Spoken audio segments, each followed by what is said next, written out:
नमस्कार और स्वागत है। आज हम बात करेंगे प्रामाणिक नेतृत्व यानी ऑथेंटिक लीडरशिप पर। चलिए इस दिलचस्प सिद्धांत को समझते हैं। तो चलिए सीधे मुद्दे पर आते हैं। आखिर ये ऑथेंटिक लीडरशिप की बात शुरू ही क्यों हुई? देखिए, बात है 21वीं सदी की शुरुआत की। 9/11 जैसे हमले और फिर एनरॉन और वर्ल्डकॉम जैसे बड़े बड़े कॉर्पोरेट स्कैंडल्स, इन सब ने लोगों का भरोसा एकदम हिला कर रख दिया था। ऐसे में एक जरूरत महसूस हुई एक ऐसे लीडर की जो भरोसे के काबिल हो, जो ईमानदार हो, और यहीं से जन्म हुआ इस आइडिया का। हाँ, मुझे पता है ये परिभाषा सुनने में थोड़ी मुश्किल लग रही है, पर चिंता मत कीजिए, हम इसे एकदम आसान बना देंगे। सीधे शब्दों में कहें तो ऑथेंटिक लीडरशिप का मतलब है एक ऐसा लीडर जो अपने उसूलों पर चलता है, जो जैसा अंदर से है वैसा ही बाहर से भी है, और जो अपनी टीम को आगे बढ़ाने में यकीन रखता है। बस।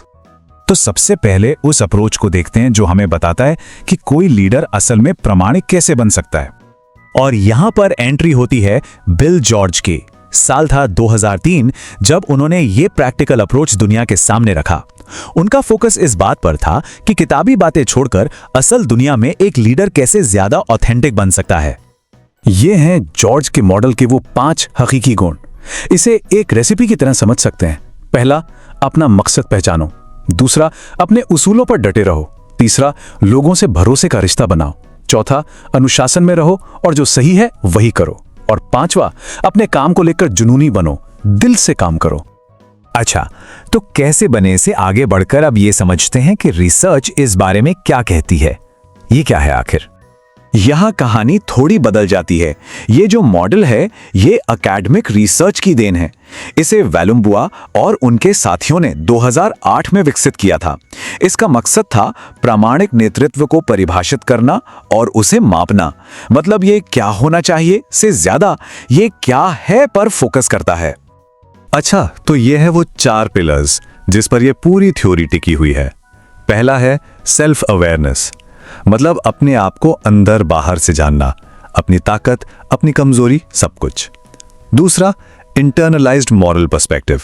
ये थोड़ा भारी शब्द है पर मतलब सीधा है, सही को सही कहना चाहे कोई देख रहा हो या नहीं। तीसरा, बैलेंस प्रोसेसिंग, यानी कोई भी फैसला लेने से पहले हर पहलू को देखना, यहां तक कि उन बातों को भी सुनना जो हमें पसंद ना हो। और चौथा, रिलेशनल ट्रांसपेरेंसी, मतलब जो दिल में है वही जुबान पर, कोई दिखावा नहीं, एकदम असली। ये थ्योरी ये भी बताती है कि कुछ चीजें हैं जो इन गुणों को बनाने में मदद करती हैं। जरा सोचिए, जिंदगी में कोई बड़ा मोड़ आता है, कोई बड़ी सफलता या असफलता, वो अक्सर हमें अपने बारे में बहुत कुछ सिखा जाती है ना? बस वही यहां काम करता है। तो अब हमने दोनों ही दृष्टिकोणों को समझ लिया है। चलिए अब इन्हें आमने सामने रखकर देखते हैं कि इनमें मुख्य अंतर क्या है। और हाँ, ये एक ऐसा सवाल है जो अक्सर एग्जाम्स में पूछा जाता है। देखिए, फर्क बिल्कुल साफ है। जॉर्ज का 2003 का अप्रोच एक हाउ टू गाइड जैसा है, एक प्रैक्टिकल रेसिपी।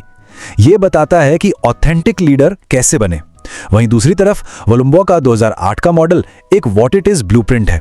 ये बताता है कि ऑथेंटिक लीडरशिप असल में है क्या, इसके कौन कौन से हिस्से हैं जिन्हें हम नाप भी सकते हैं। एक प्रैक्टिकल है तो दूसरा साइंटिफिक। पर देखिए, कोई भी थियरी अपने आप में पूरी नहीं होती। तो एक पूरी तस्वीर बनाने के लिए चलिए इस अप्रोच के मजबूत और कमजोर दोनों पहलुओं पर एक नजर डालते हैं। अगर इसके मजबूत पहलुओं की बात करें तो ये आज के जमाने की जरूरत है। ये एक नैतिक दिशा दिखाता है और जो लोग अच्छे लीडर बनना चाहते हैं उन्हें एक रास्ता भी दिखाता है। और सबसे बड़ी बात, इसे ALQ जैसे टूल से मापा जा सकता है। लेकिन इसकी कुछ कमजोरियां भी हैं। सबसे बड़ी आलोचना यह है कि ये थ्योरी अभी भी काफी नई है और इसे साबित करने के लिए और ज्यादा रिसर्च की जरूरत है, खासकर जॉर्ज के प्रैक्टिकल मॉडल को लेकर।